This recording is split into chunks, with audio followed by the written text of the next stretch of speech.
On Sunday, a female, 22-year-old female, along with in the company of her child, a 1-year-old child, and her grandmother, a 63-year-old female, were apprehended after illegally crossing into Belize. These persons were intercepted by the security forces and taken to our quarantine site. Following our protocol, they were tested, and on Tuesday, the reports were that the test she had tested positive.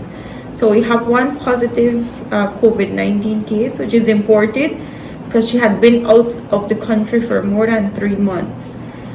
So it's not a case that has been out here in the community. It's an isolated and quarantined imported case. That's very important to remember. So far, only she has turned up positive. The persons that were traveling with her are both negative.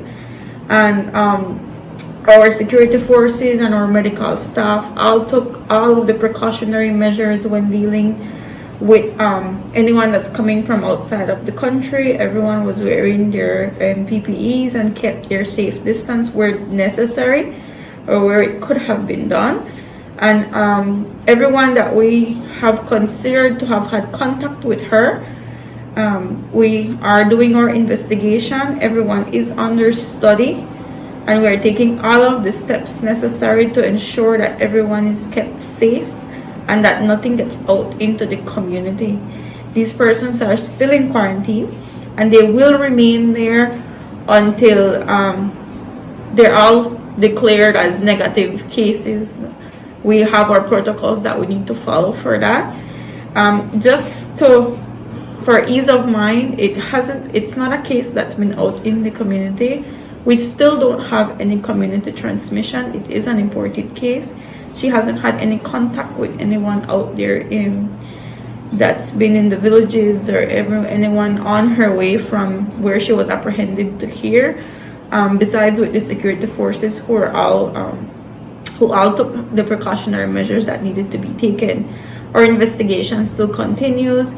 We're still trying to finalize all of the contact tracing, because even though she wasn't in contact with anyone out in the community, we do have to still continue our tracing with all of the frontline workers that came in contact with her. And if anything else develops, we will be communicating with Ministry of Health, and all of the official press releases and any information should be followed up on the official Government of Belize press office, through the Ministry of Health and through the DHS pages on Facebook, and the COVID-19 page that's available as well. So all official information will come from the ministry.